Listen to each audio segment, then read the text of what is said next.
Are you making the most of your speaking opportunities? Hello, a crisp December morning here in England.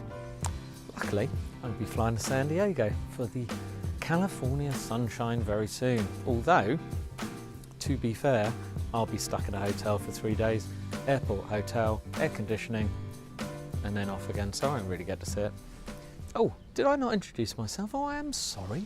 Here, it's John Butt. Yes, that John Butt. Yeah, really, the famous one. Oh, no, never heard of him? Oh, okay. Well, me anyway. And it's the Marketing for Owners podcast. Here, I show you how, just basically how to improve your work life, how to improve your business, how to make it easier, how to make more money, how to get customers easily, and just generally how to just make your life less stressful, your work life. I can't help the other bits, by the way. Don't ask me for advice on the rest of it. So speaking, this comes up because I was fortunate enough to keynote speak the Social Day event last week, and it's the one thing I like about this particular event is that Lucy, when she organises it, quite often has what I would call ordinary people just like us, doing the speaking. So not professional paid speakers, and it just makes it more real, it makes it more transparent, it makes it more, it's not, I don't think believable is the term, but people, the audience, take a lot more notice because they know that the ones doing the speaking are actually doing the doing. They're not there just to speak and tell everyone how to do things. However, there are some ways that you can improve, even if you're not a professional speaker, not experienced, if this is your first go. And I think we should all be looking for opportunities for speaking. There are many, many events. There are your BNIs, there's your networking. I mean, in Kent where I live, there's ABC Network, in the UK is 4N networking, and there's women's groups, there are meetups, there are Chamber of Commerce events, institute directors, you know, all the kind of things you can imagine. You should be trying to get into those because it's free. They are desperate for speakers, and if you can produce something interesting, now you're going to think, oh, what can I speak about that's interesting?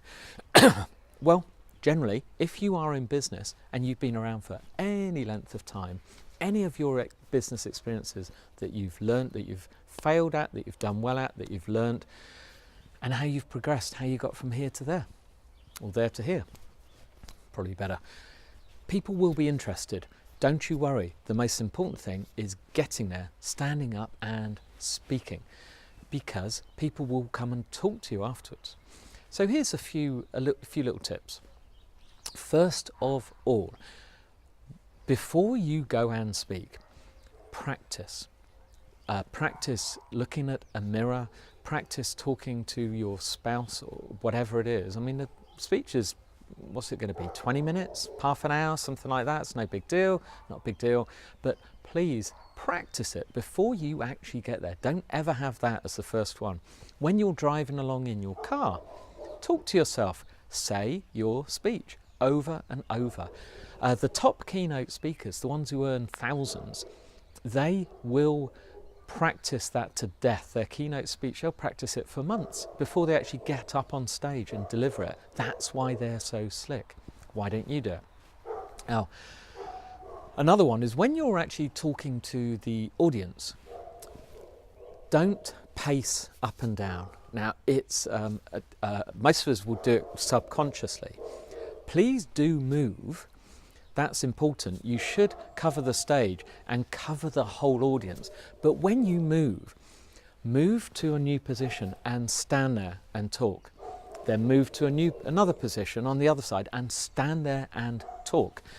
Don't move too often, and just do not walk sideways, backwards and forwards. Now, when you go to another presentation, you see someone doing this, you'll see what I mean. Don't do that. This is a kind of nervous thing. Another one, look your audience in the eye. Now, quite obviously you can't look everybody in the eye, but when you've moved to that position, pick somebody in the middle, not just right in the front there, look them in the eye and talk to that one person.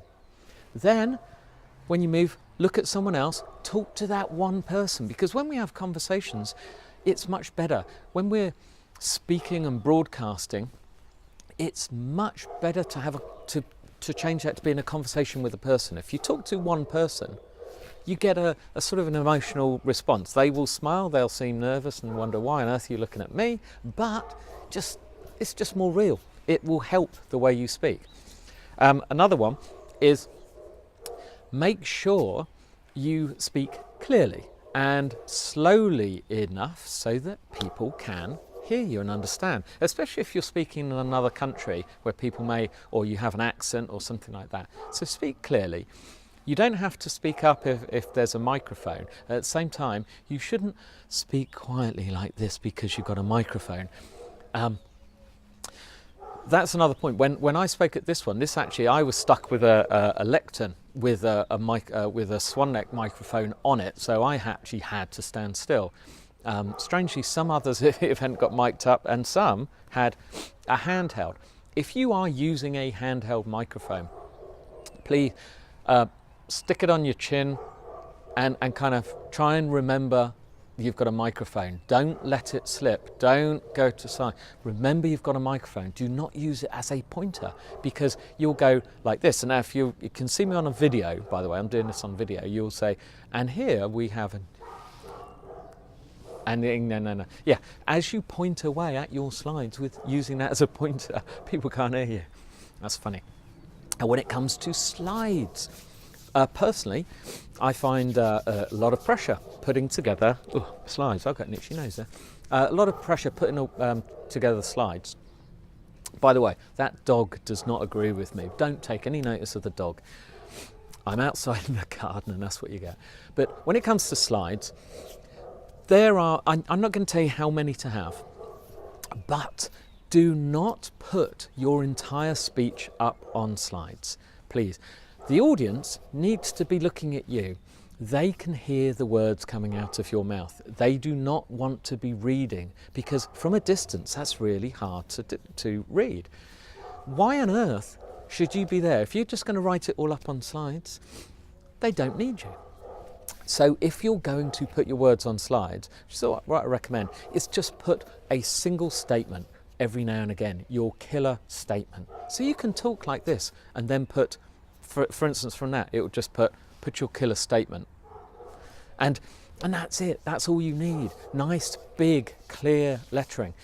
If you are going to put up slides, quite often, like I actually knew this event because I've been to one before. I knew that people from the back can't see the bottom of the screen. So I put my text higher up each slide and did not fill it all the way down to the bottom because I know that people at the back would not be able to see. Very important. If you're not sure about that, inquire of the event, inquire at the hotel and say, how low is the screen? No big deal. Another thing I did just to get brownie points with the people was I put their logo, the actual event logo, in the bottom corner of my slides and my logo in the other bottom corner. Nice touch, the event people like that, and it made me look more professional and it made me look like I was more important in the event. I was part of the event. Another one with the slides is, then this is more important than anything, I think, is please do not turn your back on the audience or do not turn sideways and read from your slides. You've got an audience in front of you of 100 people, 200 people, 20 people. Don't just turn away and read from over here. And again, you do this subconsciously, but just think, and that's what the practice comes from. So write those things down, remember them, practice, you'll be fine. And it's not that big a deal. Once you've done it, you can do it again. Okay, it is a Tuesday, time for a Tuesday Toolbox tip. And I'm going to give you another kind of to-do app. It's called Habitica, like habit with ICA on the end. So Habitica app. If you look up that in Google, you'll find it it's on iTunes, on the Google Play, for Android and everything, I believe. They've kind of Well, the best thing is it's like to-dos and reminders. They gamified it.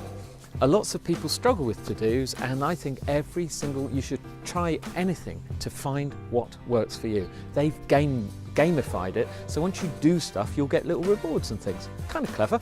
Go and see Habitica, the app, see if it works for you, and enjoy your next speech.